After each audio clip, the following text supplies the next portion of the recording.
June 1940, France was on its knees. The German offensive began on May 10th. Less than 5 weeks later, on June 14th, the Nazis took Paris. Germany had defeated the French army, reputed to be the best in the world in the wake of the Great War.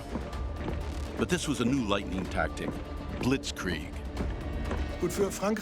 By mid-June, the situation was desperate for the French. The Germans took Paris on the 14th. 3 days later, the French lines of defense had completely collapsed. There was no coherent defense. The Germans went much further than they had anticipated in 6 very intense weeks, quickly forcing France to ask for an armistice. On June 17th, Marshal Pétain addressed the nation. Français, j'assume à partir d'aujourd'hui la direction du gouvernement de la France. C'est le cœur serré que je vous dise aujourd'hui qu'il faut cesser le combat. It was a terrible shock to hear this trembling voice tell the French that all hope was lost, that we had to lay down our arms, that we had to cozy up with Mr. Hitler, the sworn enemy of France, who had promised to annihilate France. I thought, this is not possible. This is just not possible. Through his request for an armistice, Marshal Pétain hoped to halt the Germans' rapid advance. But until the agreement was signed, Nazi troops continued their progress towards the Atlantic coast. In just 5 days, they almost doubled the territory they controlled. Before concluding the armistice, the Germans wanted to take control of certain areas. The war against Britain was not yet won, and so the Atlantic coast and the English Channel were strategic points for Germany. The German units were even competing to see who could reach the Atlantic coast first. Between the moment when the tanks reached Rennes and the moment when they arrived at the gates of Brest, only 48 hours elapsed, so they were moving extremely fast. German forces were racing to the Atlantic to take up positions to attack the British. In the major French ports of Lorient, Brest, and Cherbourg, there was panic. It was out of the question that the French fleet would fall into enemy hands. Admiral Darlon, who had commanded the French fleet since 1937, gave the order for these naval bases to be evacuated as quickly as possible. All the French battleships fled towards North Africa and Britain. They left nothing. The plans of the ships were destroyed. Anything which could be used by the Germans was destroyed. It's hard to imagine this incredible maritime exodus. Anything that floated, even with difficulty, or which could be towed, was put out of reach of the Germans. The Germans fired on the fleeing ships, but they were already at some distance, so the losses were limited. Among the French vessels forced to flee were 3 submarines, 3 very effective vessels, and a formidable threat to the enemy: the Junon, the Minerve, and the Surcouf. The Junon and the Minerve were similar vessels with a length of 68 meters and capable of diving to a depth of 80 meters. They were modern submarines with a discrete profile equipped with 9 torpedo tubes. The Surcouf was on a different scale. With a length of 110 meters, it was the only submarine armed with large caliber artillery. It could even carry a seaplane. At the time, the Surcouf was the biggest submarine in the world. It was a prestige vessel for the French Navy, which was very proud of the Surcouf. It was therefore unthinkable to leave it for the Germans.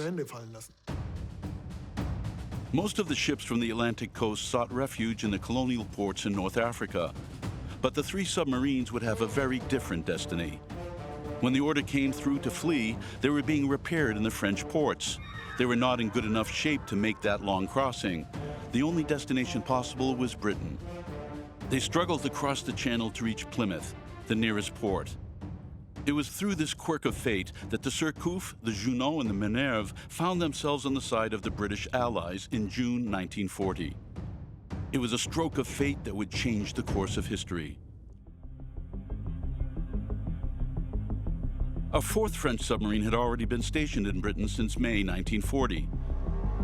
The French had made it available to the British in the war against German shipping in the North Sea.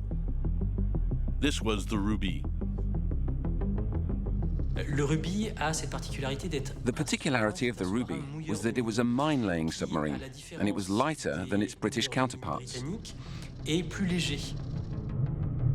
With a length of 66 meters and a beam of 7 meters, the Rubis was a fairly small submarine. It carried 32 mines in 16 vertical shafts, 8 on each side. Like all submarines, it was also armed with torpedoes, 2 in the bow and 2 astern. It was propelled by diesel engines when on the surface and electric motors when underwater, which meant the time the submarine could spend immersed was limited. When the batteries were empty, it had to resurface to recharge them. The problem with the submarine was that it had to resurface very often, which made them vulnerable for that time when it was exposed and visible to all. A submarine is not designed to be on the surface, and so if there is a boat or plane nearby, it's very dangerous to be there. So that was a constraint on the use of these vessels. Beneath the waves, a submarine navigates in 3 dimensions like an aircraft. The diving planes work in conjunction with the rudders, allowing the vessel to be steered. The ballast tanks allow it to dive and resurface. They are filled with water to descend, and the water is driven out by compressed air to resurface. The periscope allows the crew to observe what is happening on the surface while remaining at a depth of around 12 meters.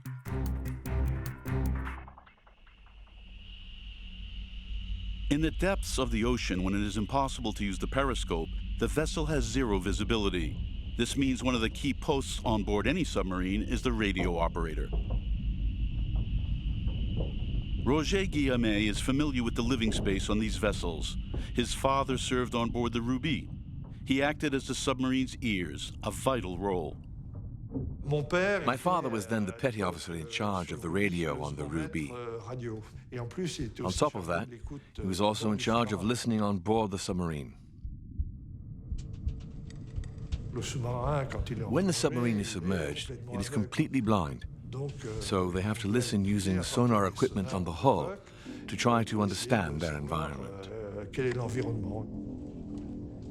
A well-trained radio operator can distinguish between the sound of the propeller on a commercial ship and that of a warship. And he can tell the direction of travel and distance of the source of the sound. Between the officers, seamen, torpedo operators, mechanics, and cooks, the crew comprised 44 men. The Rubis, the Minerve, the Juno, and the Surcouf, which were all in Britain in June 1940, found themselves in a delicate position. Following the armistice, no one knew what would happen to them. Would they be scuttled, disarmed, or handed over to the Germans? Or would they continue to fight? One man in London realized that these submarines could be a major asset in the struggle against the Nazis: General de Gaulle. Undersecretary in the government of Paul Reynaud and charged with liaison with the British Allies, Charles de Gaulle left France when Marshal Pétain took power. De Gaulle arrived in London on June 17th. The following day, he addressed the French on the BBC in what became known as the Appeal of June 18th.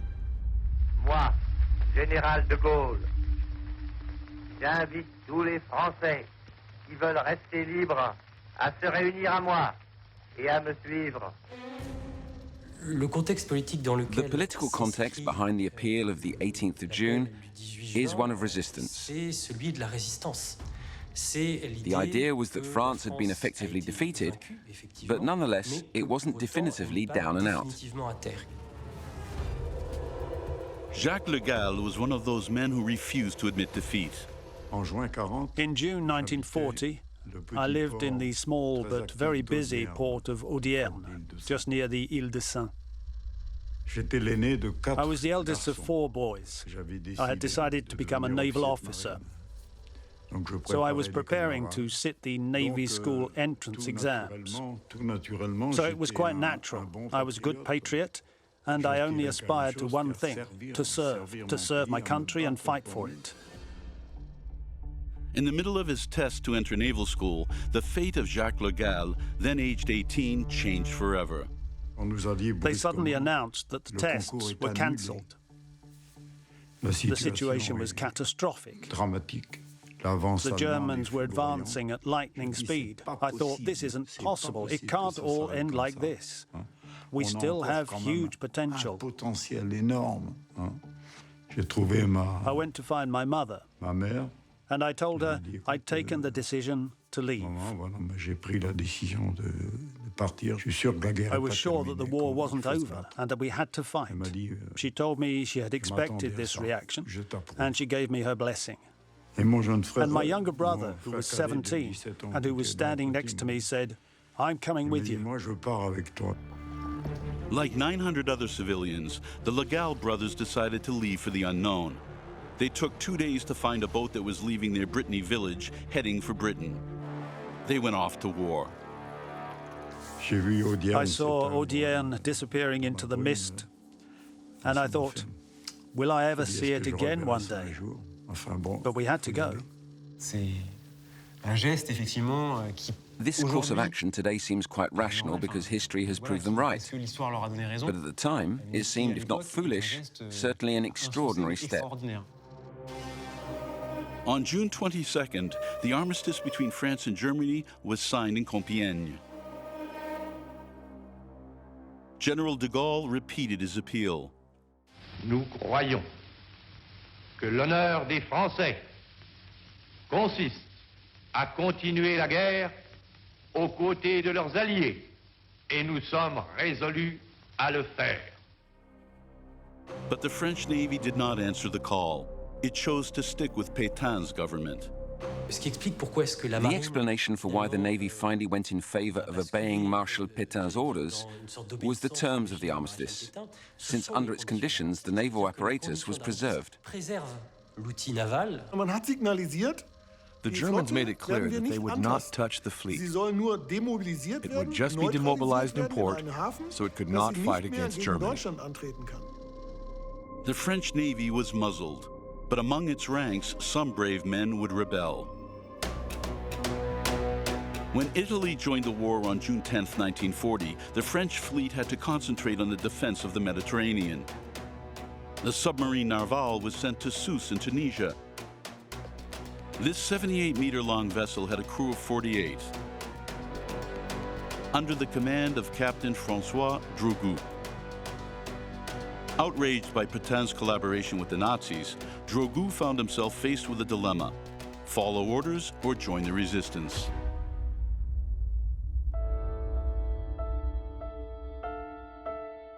His daughter, Mitou Drogout, still has the letters her father wrote to her mother in June 1940. You have given me the sweetest love and the most beautiful children. I have to choose between us and my country. I choose my country. When the armistice was announced, he made up his mind. On the 18th of June, he wrote to his wife, "I'm leaving. That's all I know. I also know that neither you nor our children will feel any shame towards their father from now on. I'm setting aside all other considerations. I am fighting on until the end of the war."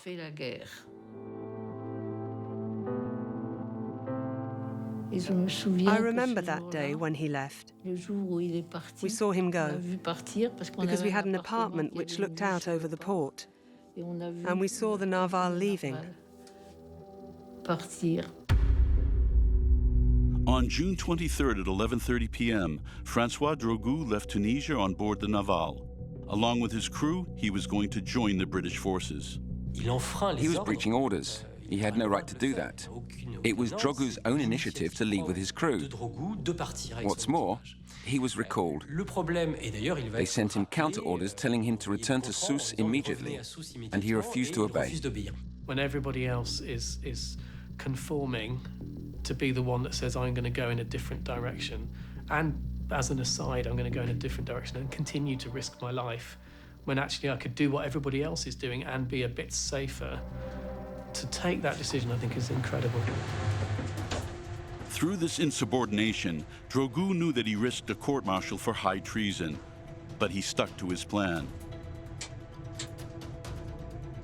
He then issued his message, which became famous: "Treason across the board. I'm heading for an English port." These few words went down in history. This was the first manifestation of a French naval force resisting. This message signaled to the rest of the French Navy that the Narval refused to obey Pétain's orders and informed the British it was switching sides. But the Narval received no reply.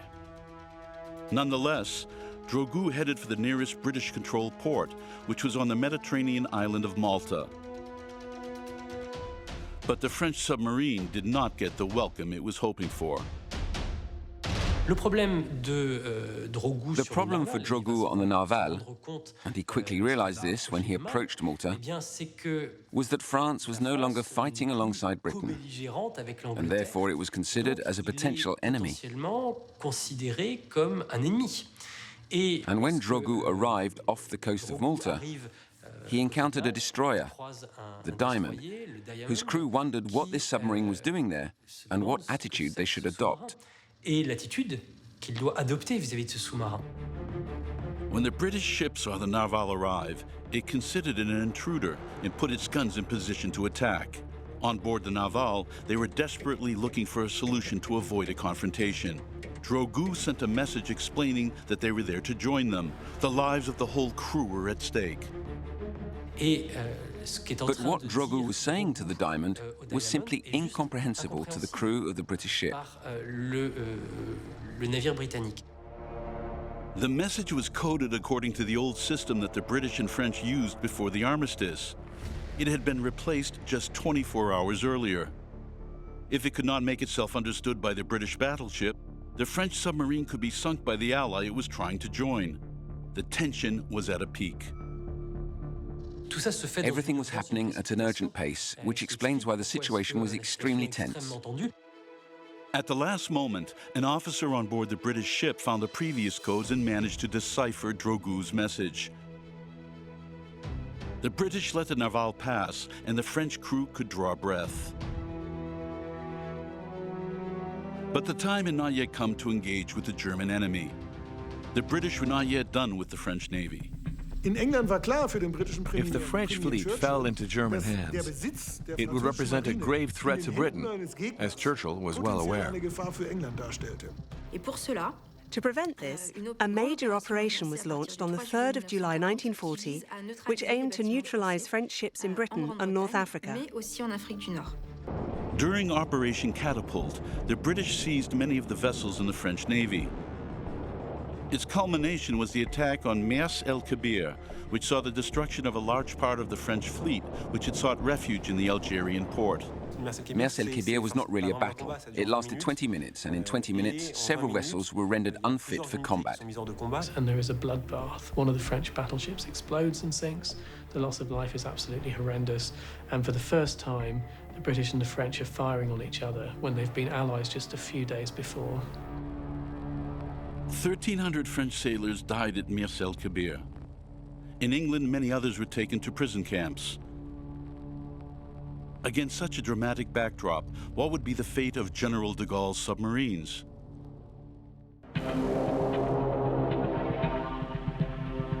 In Malta, the Narval felt the full force of Operation Catapult. While the French crew was on land, British officers took the vessel by force. Captain Drogo was stupefied to see how Operation Catapult was unfolding in Malta. He arrived with his crew to join the fight alongside the British. And what did the British do? They started by seizing his submarine. This British intrusion came as a shock for the sailors on the Narval. Drogo protested and demanded an apology from the British, who complied. But the trust had been broken. Many of the crew now refused to fight on the British side. Drogo summoned his men. He gave them the choice to go or to stay. Half of Drogo's men decided to return to France, and some rejoined Pétain's navy. But without a full crew, the Narval could not put to sea. So Drogo's first mission was to recruit sailors to go into combat with him. At the same time, in the Scottish port of Dundee, the crew of the Rubis were also facing this crucial choice: falling in line with the demobilized navy under Pétain, or carrying on the fight alongside the Allies and General de Gaulle. This decision would have major consequences. The sailors took a vote to decide the fate of the Rubis. I think it was a collective decision. They discussed it, then voted on pieces of paper to see who wanted to continue the war. And 42 men out of 44 voted to continue the war, so it was a very decisive outcome. The result of the vote was unexpected. Despite the shock of Mirs el-Kebir, on board the Rubis, the choice to carry on fighting was almost unanimous. I think they could not bear the idea of the armistice, which for them was utterly abominable, a kind of betrayal, so they had to continue the war.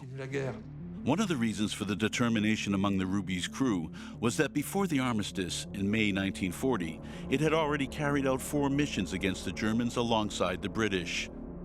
Facing the enemy together had forged a bond between the crew.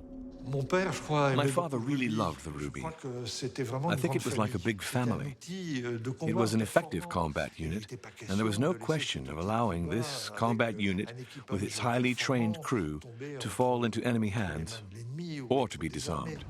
The crew of the Rubis were ready to take on the Nazis.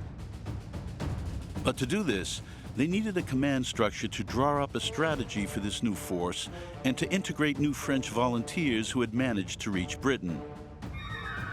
This task fell to General de Gaulle, but his leadership had been severely shaken by Operation Catapult, and it would take him several days to reassert control over his troops. We arrived in London. We were due to see de Gaulle on the 3rd of July, and he arrived on the 6th. And when we saw him, he was extremely pale, no trace of a smile, his face taut. General de Gaulle had good reason to be worried. The vast majority of the French army remained loyal to Pétain's France. He found himself in charge of some 2,000 soldiers prepared to continue the war, plus some totally inexperienced civilians. There were barely 900 civilians from across France. And among those 900 civilians, 3/4 of them were youths. Anyone else but him would have thrown in the towel, but he stood firm and carried on, and on, and on. On June 10th, de Gaulle declared the formation of a French government in exile with its own armed force. The Free French Forces were born. One of its most strategic assets was its navy, which was known as the Free French Naval Forces. The creation of these Free French Forces showed that France was capable of continuing the fight, despite having declared an armistice. Within this naval force that defected from the Vichy regime, the submarines were significant assets. Für U-Boote ist es immer relativ einfach, sie auch wieder einzusetzen. Since they operate autonomously, submarines are relatively simple to mobilize. They just need a mission and a defined target. So these were the first French vessels deployed on the side of the British. There are 5 Free French submarines, which doesn't sound very many, but actually their impact as a symbol of the continuing alliance is really important. General de Gaulle was a great strategist for land forces, but he was not familiar with the Navy. Fortunately, among those officers who rallied to him was an admiral, Émile Muselier, who arrived in London on June 30th, 1940. Admiral Muselier was quite an exceptional figure in the French Navy. He'd fought in the First World War, so he was not someone readily resigned to defeat, and who had not accepted that combat was over, and who considered that as long as there were sailors capable of fighting, they should continue fighting, even with the British. Admiral Muselier persuaded the British to hand back to the French some of the vessels they had seized during Operation Catapult. Among these were 3 submarines, the Surcouf, the Minerve, and the Junon. He recruited crews and set up a naval school to train the young men who had come to fight, like Jacques Le Gall. One thing he did for the Free France vessels was make sure they could be differentiated, so they could be recognized as fighting against the Germans. They were given their own insignia. Admiral Muselier came from the Lorraine, and it was he who chose the Cross of Lorraine as a tribute to his home region. The Cross of Lorraine was just a symbol on the flag of Free French Naval Forces ships. But it quickly became the emblem of Free France, and then came to represent the resistance. It's a symbol that's very easy to draw, much simpler than writing Vive de Gaulle on a wall. The Free French Naval Forces now had a flag, a school for volunteers, and a fleet, including 5 valuable submarines. The Narval, based in Malta, the Rubis in Dundee, the Jeunant, the Surcouf, and the Minerve in Plymouth. These vessels now had to prove their worth in a war that was being largely played out at sea.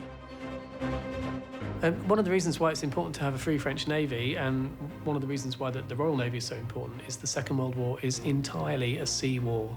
So the pivotal battle for the Western Allies is the Battle of the Atlantic, which is the battle to secure the supply lines across from North America, from the USA and Canada, to the UK. It was extremely important to supply the front in terms of men, equipment, and provisions. So it was a fundamental element in a total war on a global scale. Supplies were a crucial factor. For the Allies, much of this came in the form of transatlantic convoys, several ships sailing under the protection of armed escorts.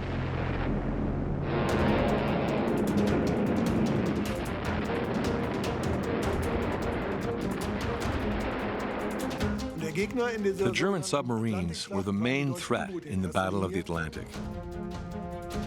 The Germans had understood the effectiveness of submarines for sinking Allied convoys. At the end of the 1930s, they had built up a formidable naval force in which U-boats played a key role.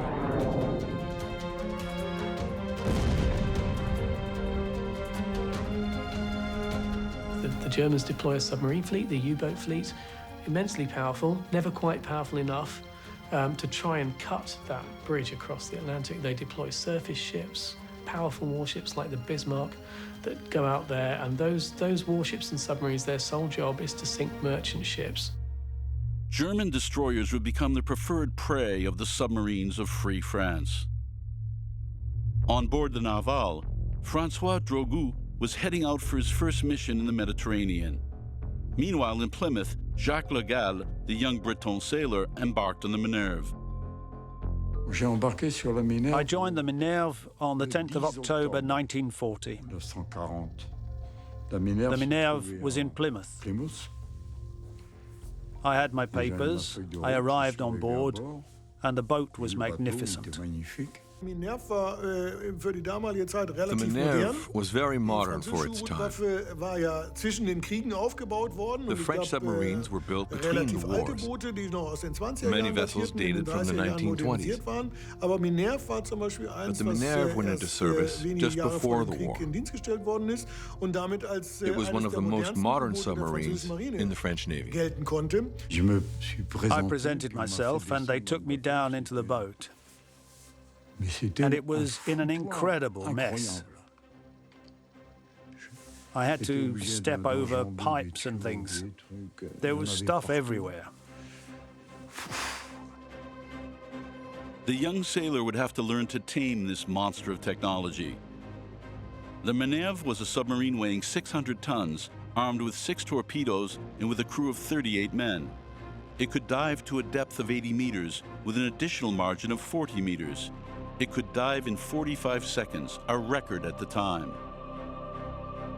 Its mission was to hunt down the big battleships the Germans had stationed in the Norwegian ports, which the Nazis had occupied in April 1940. On April 2, 1941, the Minerve sailed to Scapa Flow in Scotland before leaving the submarine base there for Norway. The submarine and its crew were about to carry out an exploit that would become the stuff of legend. On the second or third day, I don't remember which, a large ship came into view, an oil tanker of some 10,000 tons, escorted by 2 ships and 2 planes. This was a choice target for the Free French forces, since destroying an oil tanker would hamper the Nazi supply lines. But the maneuver was very risky for this young crew. If the submarine was spotted by the enemy, it could be sunk. Nonetheless, they did not hesitate to make their attack. The opportunity was too good to miss. So we attacked, firing 2 torpedoes. Once the torpedo has left the vessel, it's on its way. It has a little motor, often powered by a battery, which turns a propeller just like a boat. The torpedoes had been fired, but the submarine was now in great danger.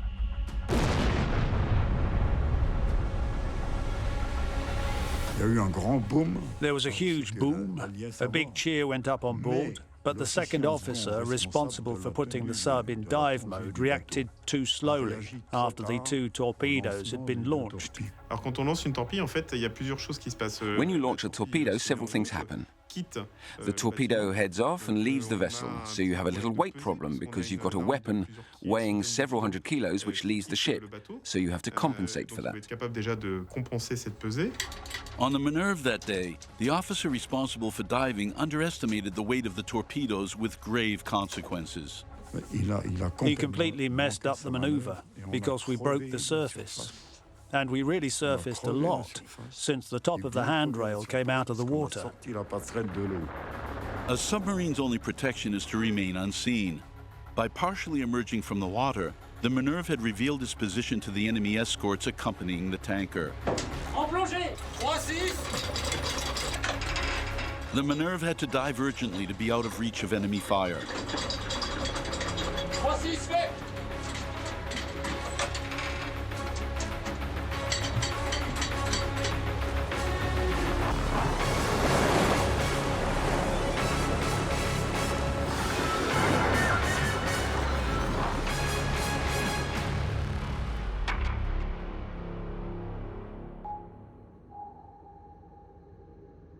Luckily, the seabed was not too far down, because I'm not sure we'd have stopped otherwise. In the end, we touched the bottom at 45 or 50 meters. But that did not mean the sailors were safe. Having broken the surface, the Minerve had been spotted by the escorts. The enemy ships positioned themselves just above the submarine and began dropping depth charges into the sea. Depth charges are bombs that are dropped over the side of a boat. They explode at a preset depth, and if you're lucky and you hit a submarine, you can destroy it. The crew of the Minerve had no choice but to stay still on the seabed, praying that none of the depth charges would impact the submarine. We came under depth charge attack. It was the first time, and it was absolutely terrifying.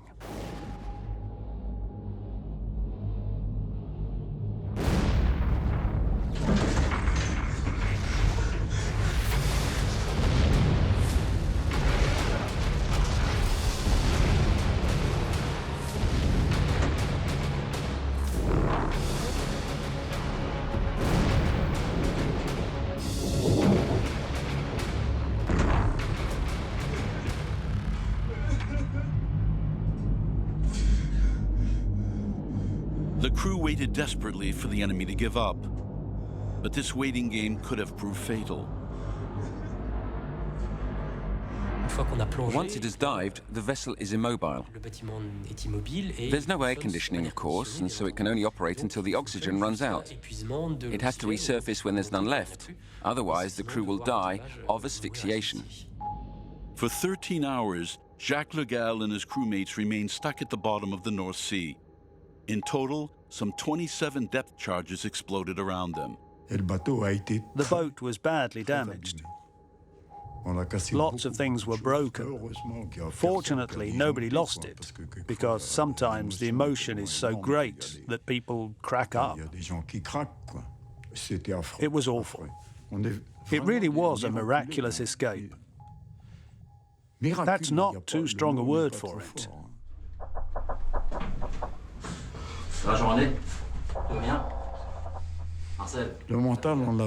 Mentally, we were very strong. We didn't want to give up. No one wanted to give in to the pain or the effort. But it was often a struggle against the extremes, the physical limits, the nervous limits. Exhausted by this attack, the sailors on the Minerve could take pride in having disrupted the Nazi supply lines. Aside from these moments of extreme tension, day-to-day living conditions for the submariners were very tough. We didn't have enough bunks for all the men. There were 2 bunks for 3 men, which meant when one man left his bunk to go on watch, he was replaced by another shipmate. If it was a mechanic, the poor guy would be covered in grease. If it was a seaman who'd been on deck, he'd arrive completely soaked. There was one toilet for the whole crew, in other words, for 44 men.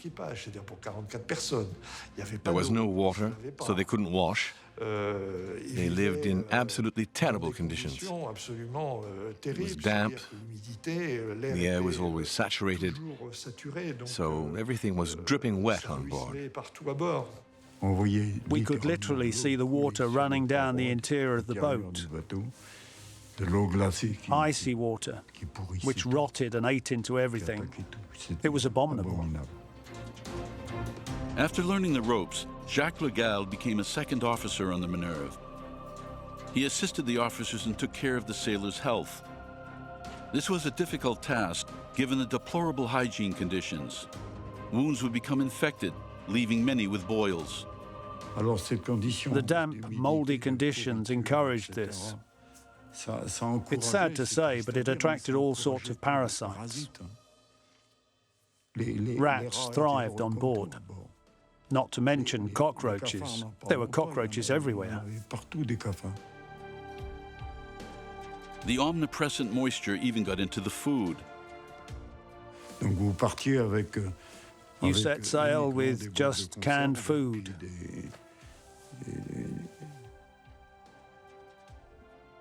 And sea biscuits, which were practically inedible.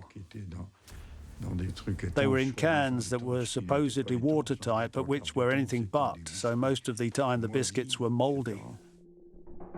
After spending several weeks in these terrible conditions, the sailors only wanted one thing: to get back onto dry land. Back at their base in Dundee, the men enjoyed a well-earned break while the machinery was inspected and repaired. For the Minerve, and for the other Free France submarines stationed in Britain, this period of patching up was another source of problems, this time of a technical nature. One of the challenges was finding parts to repair them. They didn't have any parts because those submarines were of a different design to the British submarines, so the parts weren't compatible. And the most obvious example I can give is that France is a country that uses the metric system and Britain is a country that doesn't. So even screws and bolts and nuts are not compatible. In the case of the Minerve, the engineers had to go as far as designing motors to fit.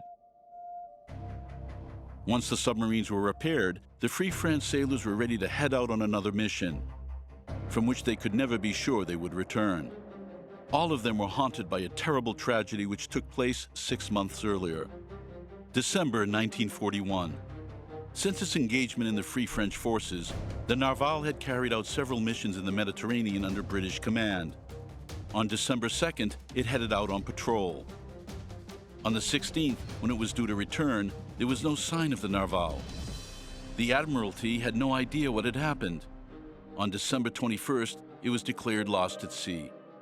François Drogoux and his men were presumed entombed within the sub. I was 5.5 when he died. It was during its second mission that the Narval disappeared, probably after striking a mine. In 1957, they found the wreck of the Narval, which was lost with all hands.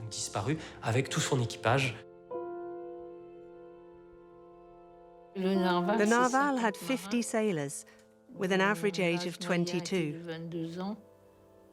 They were all volunteers, ready to lay down their lives for the honor of France. The youngest wasn't yet 18.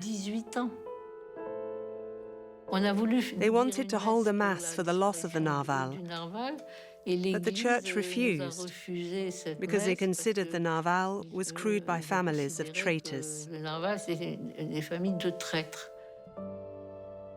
The families of free French sailors who died in action did not receive death pensions.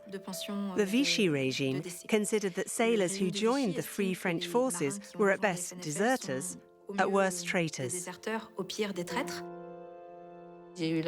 I was lucky enough to have known my father. I'm lucky to have the diary he wrote for my mother in 1940, which explains the reasons for his decision. That was a gift for my 21st birthday, reading my father's diary. Captain Drogu, who had bravely chosen to continue fighting the Nazis, died along with all his crew. The Naval, the first submarine to have answered de Gaulle's call, had been sunk. Despite the loss of the Naval, the submarines of Free France were so fiercely engaged in the struggle against the Nazis that they sometimes took huge risks. In the case of the Rubis, such action nearly cost it dearly. On August 18, 1941, it headed out to lay mines off the port of Stavanger in Norway. The Germans were especially vulnerable here, since their cargo vessels emerged from the string of islands that protected them into open water. The sure way to inflict damage on the enemy was to lay mines in narrow stretches where the German shipping had to pass. The Rubis went out on its mission on the 18th of August 1941 under the command of Captain Rousselot, and it came across a convoy of 2 cargo ships with 2 escorts. The Rubis found itself facing the Hogland, a Finnish oil tanker flying the German flag, accompanied by 2 escort vessels. The crew of the Rubis wanted to seize the opportunity. When you spot an enemy ship, you position yourself opposite it and calculate the speed of the oncoming ship and the speed of the torpedo. They were in a favorable position for firing, and so they launched 2 torpedoes. One torpedo hit the target after 7 seconds. The other after 10 seconds. They were there to inflict harm on the Germans. They were at war, so they had to kill the enemy. It fired its 2 torpedoes. It was 800 meters away, and with the tanker approaching, the torpedoes exploded at less than 300 meters from the Rubis. 300 meters meant the Rubis was much too close to its target. The blast from the explosion was a grave danger for the submarine and its crew. The problem with this attack is that when you fire a torpedo, it doesn't work by penetrating the hull of the ship and exploding inside. A torpedo destroys a ship by exploding under it, creating a blast bubble which breaks the ship's superstructure, breaking its keel in 2, which then sinks it. The target was hit, the tanker sank. But this victory came at a price. The torpedo's blast had damaged the Rubis, and its batteries no longer worked. How would the crew get out of this perilous situation?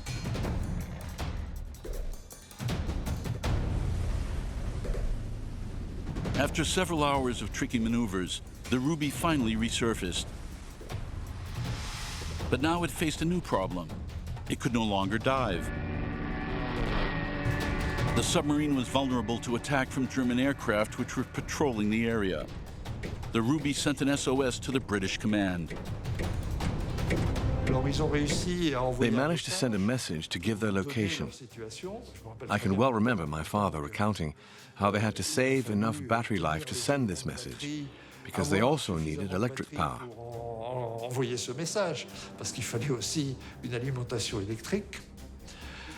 And they managed to send that message to report their situation. The British immediately responded to the Rubis' message and sent a task force to rescue the stricken submarine.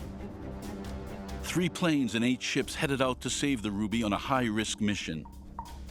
The problem was there was a minefield between the fleet of surface ships and the Rubis. So the Rubis had to head for the exit of the minefield, where it was met by the cruiser Curaçao, the destroyers, and a tug. In the end, they made it. The British escorts accompanied the Rubis back to its base in Dundee.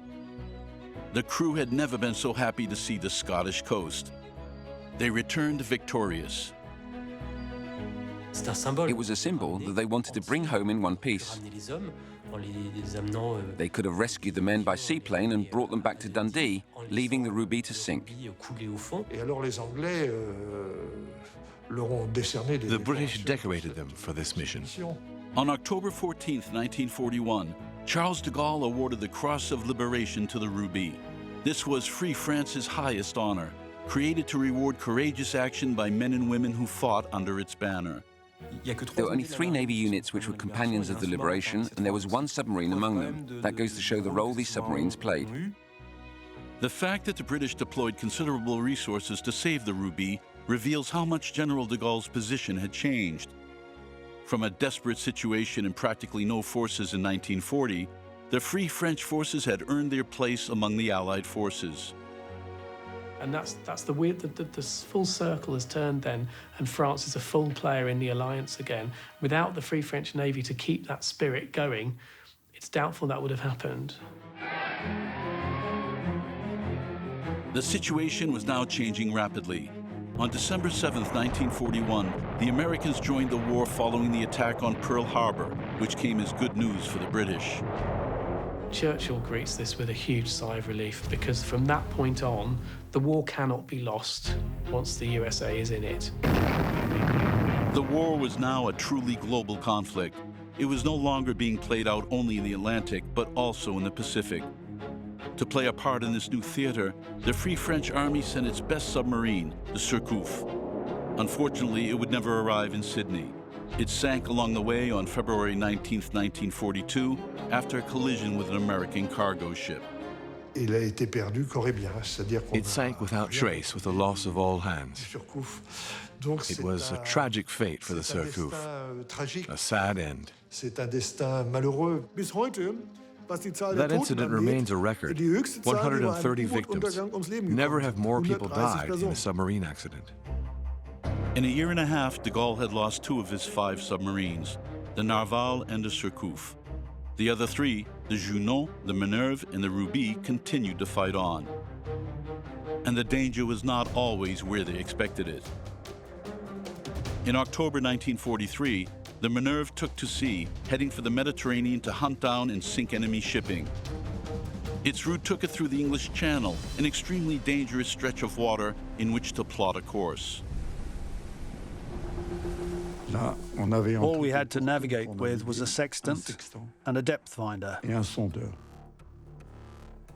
was all. A sextant determines the position of a boat in relation to the sun and stars. A submarine has to surface to be able to use it. But when the Minerve surfaced that day in October, it was spotted by an enemy plane and came under attack.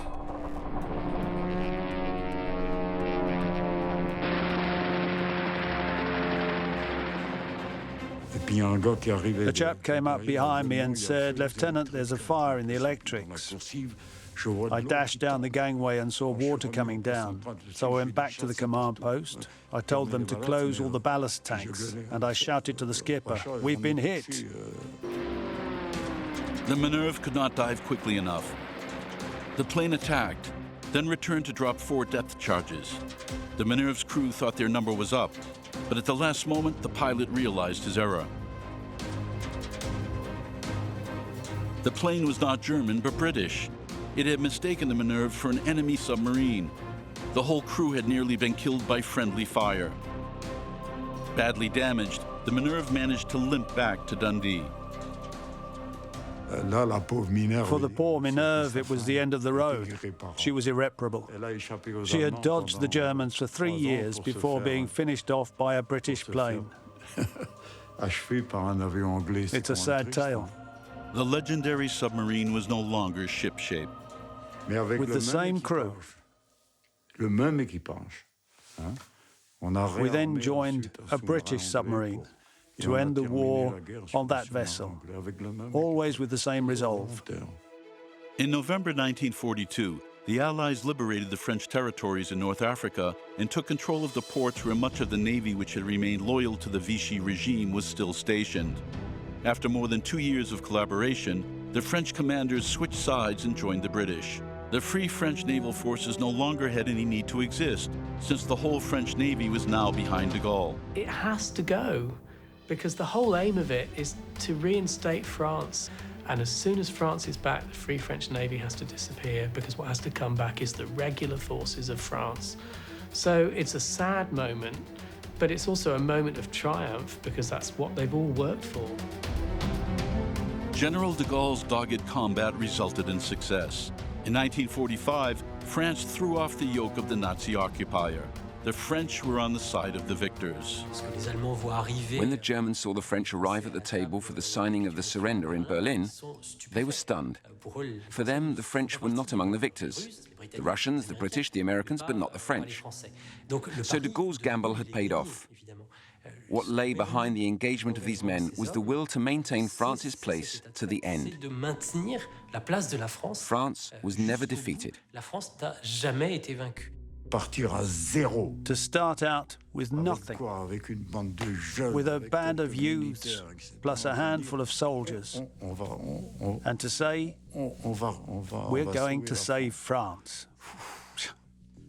It's true. To begin with, we said, he's either a genius or a dreamer. But he managed to keep us going. He sent a message to all us fighters. Free Frenchmen, my good companions, tell yourselves that at the end of all our trials, he addressed us, all our pain and suffering. There is the greatest glory in the world, that of men who never gave in. Today, the Cross of Lorraine still flies over one submarine in the French Navy. The latest version of the Rubis has taken over the name from her illustrious forebear, carrying French colors to the four corners of the world. I think the greatest legacy we inherited from them was that will, that permanent pugnaciousness to accomplish the mission, to see it through to the end, whatever happens. The forerunner of the Rubis today lies on the seabed off the coast of Toulon. Unlike other submarines, it wasn't dismantled at the end of its service. It had the honor of being sunk during a special ceremony. Now, divers can visit the wreck and commemorate its history and that of the other valiant submarines of Free France.